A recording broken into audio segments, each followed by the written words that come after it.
You're the president.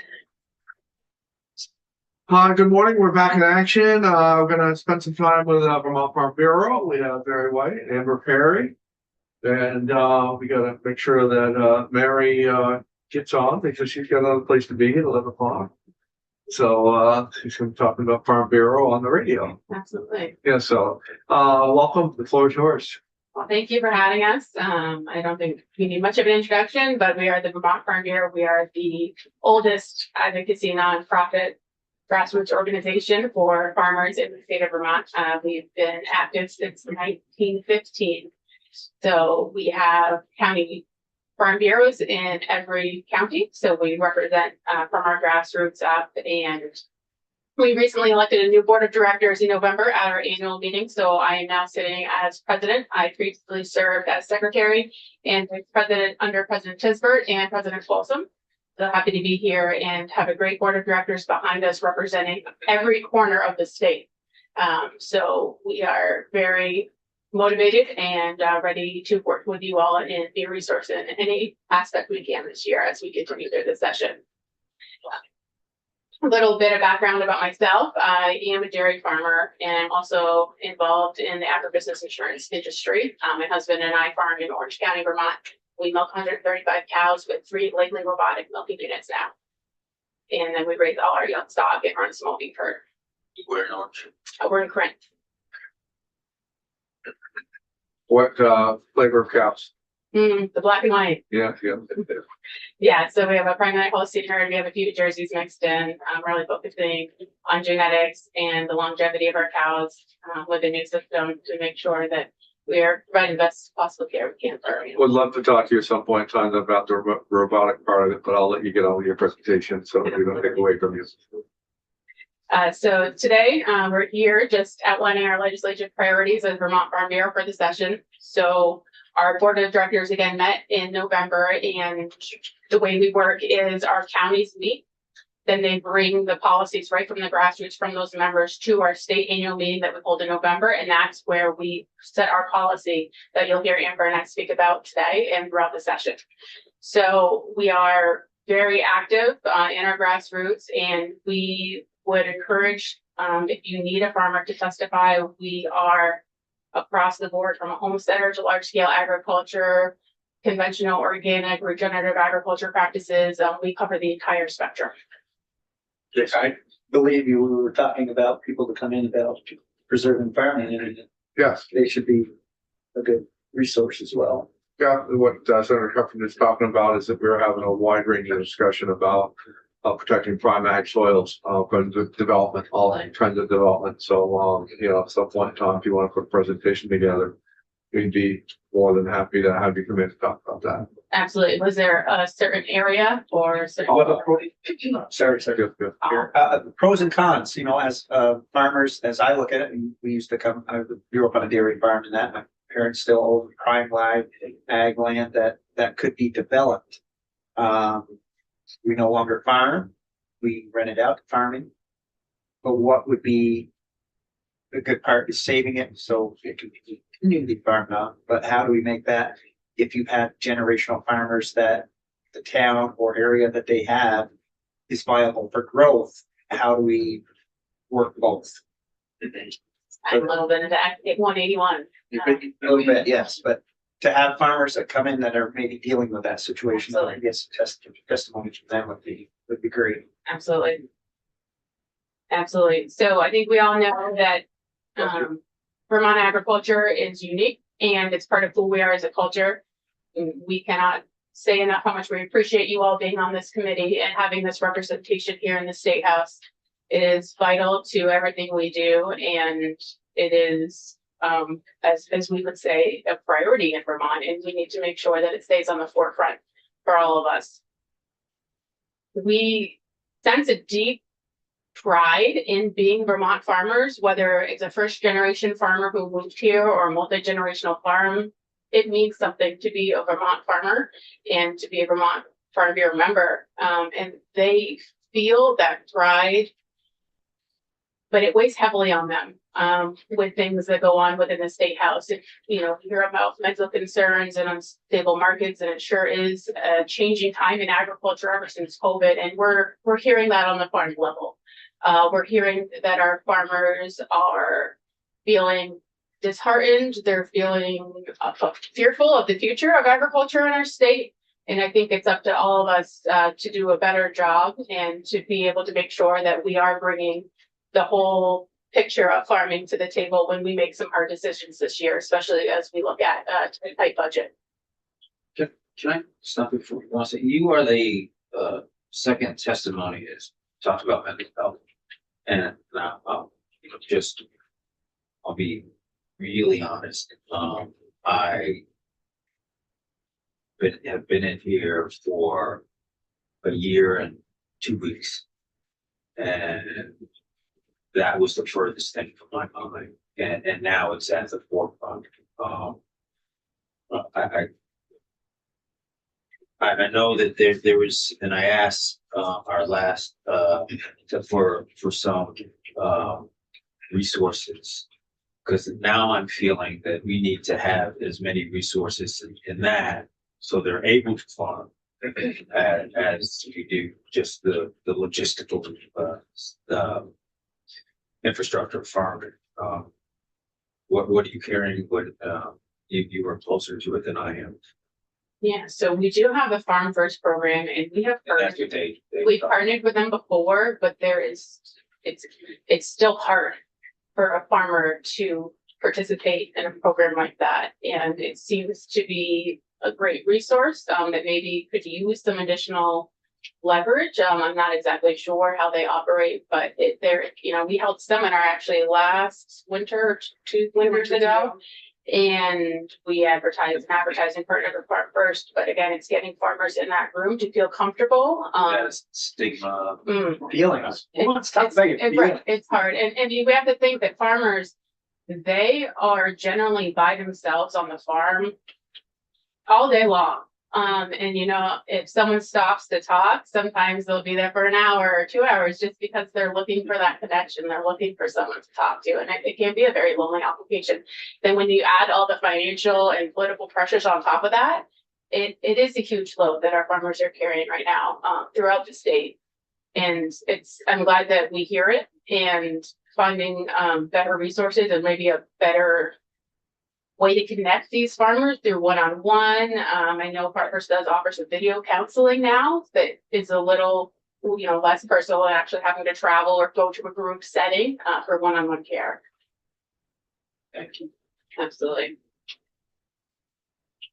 So while we're talking about the farming population, I think it's key to identify how much farming has changed. You know, over the past decade, but over the past 30 years, we are asking less than 2% of our population to grow food for the rest of us. And we're growing. Vermonters are now 2 to 3 generations removed from the family farm. But this generation desperately wants to be involved in their food. They want to be involved in the environment. And how do we connect them back with the farmers and make policy based on facts and actuarials versus emotions and opinions to support our farms and be able to connect those two things together? We in Vermont have a unique opportunity where we are seeing a growing local food supply, and that has grown drastically over the last 10 years. And we absolutely support those producers and want to see them thrive. But we need to make sure that we're accepting agriculture as a whole food systems. Again, from the homesteader to the large scale agriculture. No one commodity, no one practice can do it alone. We need to be accepting of this whole food system approach. Just really have our food security and our local affordability be available for our Vermonters. So that's a priority for us in everything we do, and is really what drives our organization, is that unity behind all types of farming, all scales of farming. When it comes to the environmental side, when we were cleaning out the Farm Bureau office, we moved our office recently from Richmond, Vermont to just right down the street here, Montpelier. And we found some signs that said, farmers are the original environmentalists. And that truth still remains today.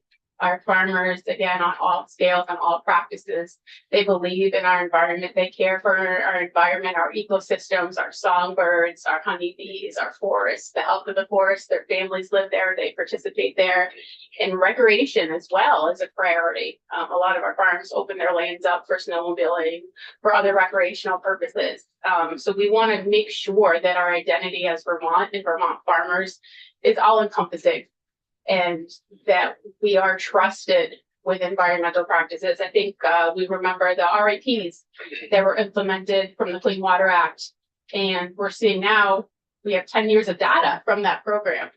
And Vermont agriculture itself was responsible for 89% of the phosphorus reduction in Lake Champlain. And there's no other industry that contributed more. Our farmers are ready for regenerative agriculture practices. But we need to be able to do so, I guess the best way to say this, without taking tools out of the toolbox.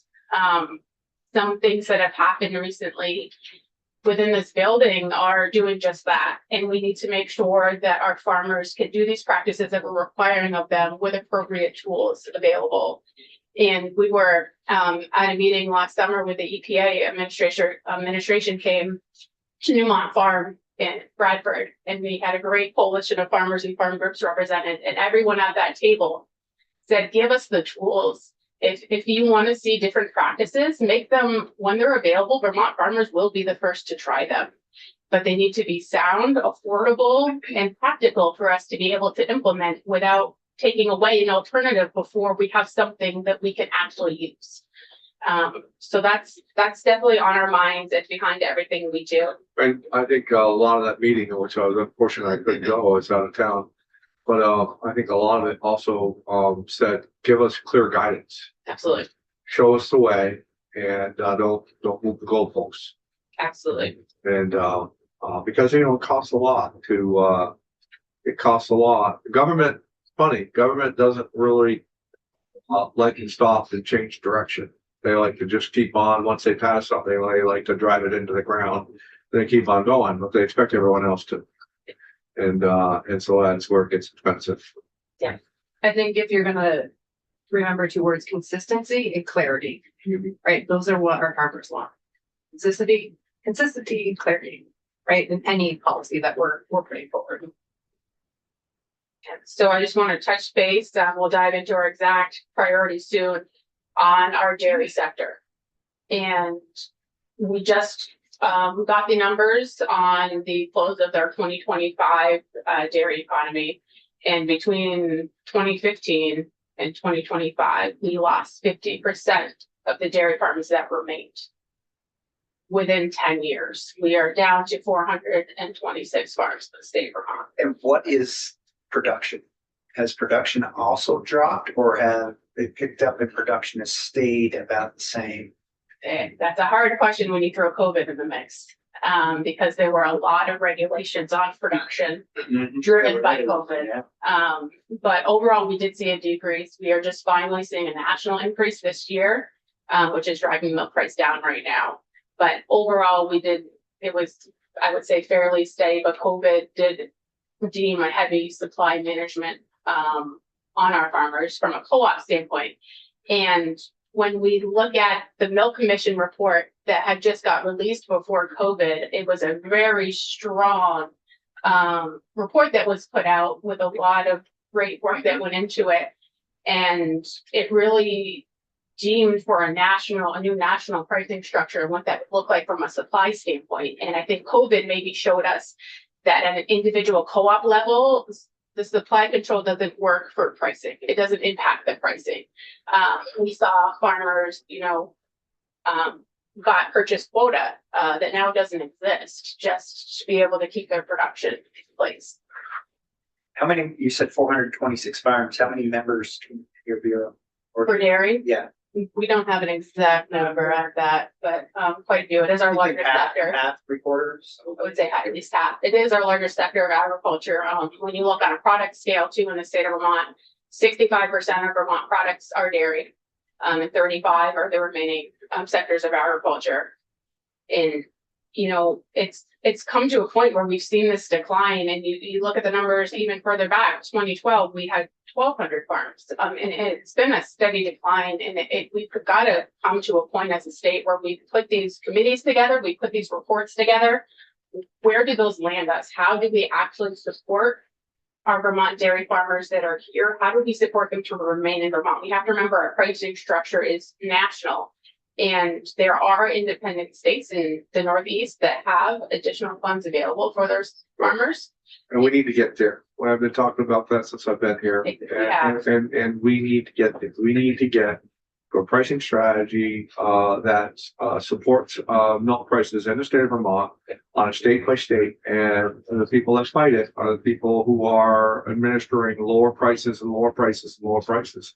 So there's a way to do it, consumer driven. And we can do that.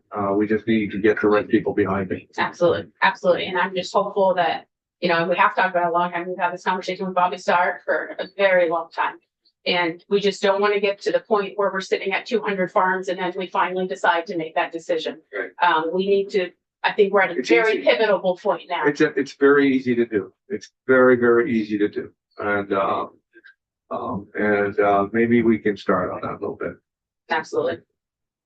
Well, we're going to jump into some specific policy priorities that you all will be seeing. And again, we just appreciate the opportunity to be here. You can jump in. Oh, Our top priority would be the municipal regulation of agriculture. As you all know, we're a part of a bigger coalition working to hopefully go back to what we had prior to the Supreme Court ruling of last spring.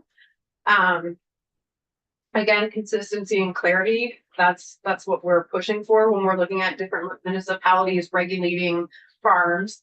We have farms that are operating in upwards of 5 to 6 different towns. So is that going to be designed where each town has different bylaws, and then they're trying to figure out, okay, well, I'm in this town now and I have to do X, Y, and Z. So we're trying to discourage that set of regulation and hopefully just be consistent. We are on that. I know I sent an email to yourself and a few of you others. We are working on some language, or I think we can get 85% back, which isn't 100, but you know, it was a huge decision that was made. And but also I think that in the language of how the Supreme Court described the situation, they were looking for language. And I think that we might be able to make some adjustments to some of that language and get back where most of where we left off. So this committee's very well aware of that. Very well aware is everybody wants 100%, and that might not happen at first, but we are very interested in that topic and working hard towards that. We appreciate that. Mary touched on water quality. You know, that obviously is another focus of ours. Our members take that responsibility seriously. Farmers are deeply invested in protecting Vermont waters. So we'll closely monitor any water quality policy to ensure that they're effective, achievable, and grounded in science. And our members have made substantial investments in best management practices. So that's another one that will deeply follow. You want to touch on? Yes, so as we know from last session, the Vermont Farm Security Fund is a huge priority of ours, and we have a coalition with many partners, NEPA in particular, who is in the room with us today, and we are very ecstatic with the recent movement of the bill through the House. And we are supportive, absolutely, of the bill, and look forward to finding a way to get it funded. And so we are requested that bill when it comes back across. We're gonna put it in here. So we're hopeful. We are looking for some outside funding because it's highly unlikely to come from within this year's budget. But we are in conversations with some folks, and hopefully we can find a way to at least put some funds into that from S60 Farm Resiliency Fund. So we are again aware of that, aware of the need, and we will be working on that for the remainder of the session. Our coalition is happy to help any way we can. We've got a very strong group behind that, but and it's great to see all different types of agriculture come behind that to support that bill. And then also last year, legislation was passed around the CAFO permitting. Farm Bureau is actively participating in the stakeholder group. We meet weekly. Our participation in that group helps bring practical on the ground perspectives to the table. But it also helps us understand what the farmers are exactly looking for too.